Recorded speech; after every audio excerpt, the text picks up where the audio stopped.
Саламатсыздар ма? Гидротехникалық құрылыс мамандығының 3-ші курс студенттері. Бүгінгі жұмысшы мамандығын алу оқу практикасынан өтетін тақырыбымыз тас жұмыстары, тас қалау процесі және технологиясы. Сабақтың мақсаты: тас қалау жұмыстарымен танысу, тас материалдарды дұрыс таңдау, тас қалауға қажетті құрал-саймандармен жұмыс жасау. Күтілетін нәтиже: тас жұмыстарын біледі, құрылыста тас жұмыстарын жүргізе алады, техника қауіпсіздігін сақтайды. Тас қалау қолданатын тас материалдардың түріне байланысты табиғи және жасанды тастардан жасалған қалауға бөлінеді. Сыртқы пішіні дұрыс емес табиғи тастардан жасалған қалауды шой тастар, ал дөрекі, жартылай таза және өңделген тастардан жасалған қалауды шабылған тастардан қалау деп атайды. Жасанды тастардан қалау тұтас немесе қуыс кірпіштен орындалады. Балшықты күйдіріп жасаған кірпіштер күйдірілген, ал байланыстырғыш заттар негізінде дайындалғандар күйдірілмеген болады. Тас жұмыстары негізгі және қосалқы процестердің кешенінен болады. Негізгі процесс жасанды не табиғи тастардан жасалған кірпіштерден ерітіндіге төсеу. Қосалқы процесс төсеніштер орнату, материалдар әзірлеу, арматура салу және тағы басқа. Тас қалау процесіне келесі жұмыс операциялары кіреді. Қатарлағыш орнату, қалаудың дұрыстығын қамтамасыз ету үшін бау тарту, кірпіш әперу және оны қабырғаға жаю, қабырғаға ерітінді беру және оны сыртқы шек қатарына жаю, сыртқы шек қатарын қалау, шойма астына ерітінді жаю, шойма қалау, қалаудың төселген қатарының дұрыстығын тексеру.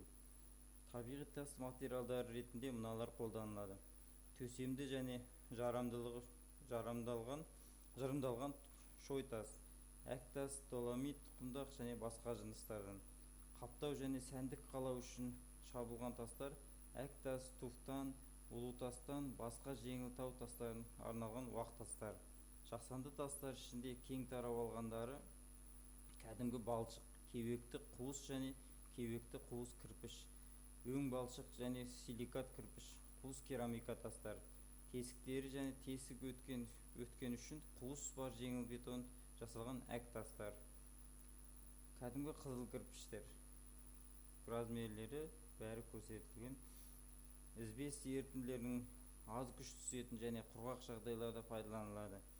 Цемент ізбес, цемент балшық дағдылы күш түскен құрғақ және дымқыл жағдайларда кең қолданыс алған. Ерітінділерді берілген маркадан басқа созылымдылыққа және жақсы су ұстайтын қабілетте болу керек. Ерітінділер ерітінді бетон араластырғыш зауытында және қондырғыларда дайындалады. Қалау қолданылатын тас түрлеріне байланысты. Шой тастан қалау, сыртқы пішіні дұрыс емес табиғи тастар. Шой бетонды қалау, іргетастар, үй асты қабырғалары, биік емес үймереттерді, тік қабырғаларды тұрғызу үшін бетон қоспасынан жасалған және тастар батырылған. Бірыңғай кірпіштен қалау, қабырғалар, діңгектер, аркалар, күмбездер, тағы басқалар тұрғызу үшін кәдімгі тұтас кеуекті қуыс немесе силикат кірпіштен жасалған. Жеңілдетілген қалау, сыртқы қабырғаларды тұрғызу үшін кірпіштен қалау, жылы өткізбейтін материалдан жасалған. Ұсақ блокты қалау, қабырғалар, діңгектер құру үшін керамика, жеңіл бетон және пішіні дұрыс табиғи тастардан жасалған. Отқа төзімді қалау, жоғарғы температура жағдайларда жұмыс істейтін конструкцияны қаптау және қалау үшін шамотты, магнезиялы, көміртекті және кірпіштің басқа түрлері қолданылады. Тас қалауды жіктестіру. Шектес тастардың аралығындағы бойлай және көлденең бағыттардағы ерітіндімен толтырылған саңылауларды жіктер деп атайды. Қалау жіктері көлденең және тік болады. Параллелепипед пішіні тастардың қырлары төсем, бүйір және үшкір қырлары деп аталады. Сыртқы бүйірмен төселген қалау қатардың бүйірі, ал үшкірден төселгендерін үшкір қатарлы деп атайды. Қалаудың сыртқы және ішкі қатарлары сыртқы және ішкі шек қатар, ал олардың аралығы шойма деп аталады.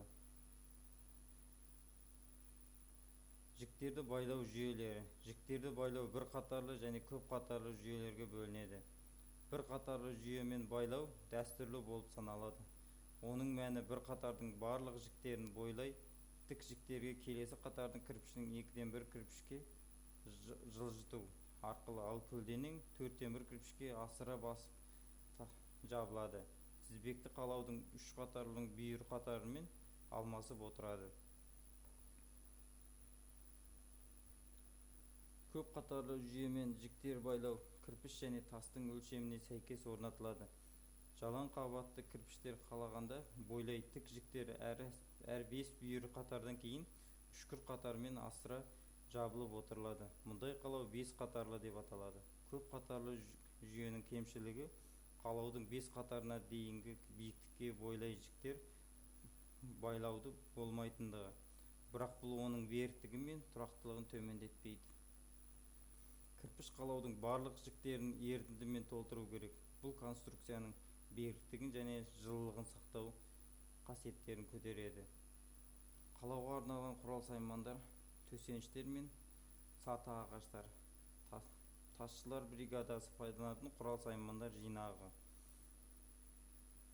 Күрекше ерітінді төсемін тегістеуге, тік ерітінді жіктерін жасауға, ерітінді артығын тақап кесу үшін қызмет атқарады. Тас қалау процестері мен тәсілдері. Тас қалау құрамына тас жұмыстарына басқа құрама түзілістер элементтерін жинақтау, төсеніштер мен саты ағаштарын орнату, алмастыру және жұмыс орнына материалдар беру кіретін кешені процесс болады.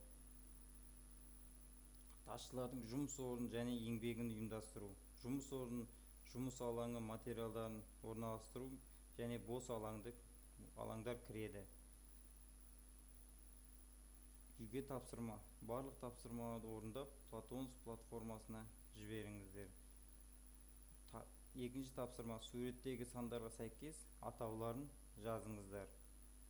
Бағалау критерийі. Тас қалау үлгілерін біледі.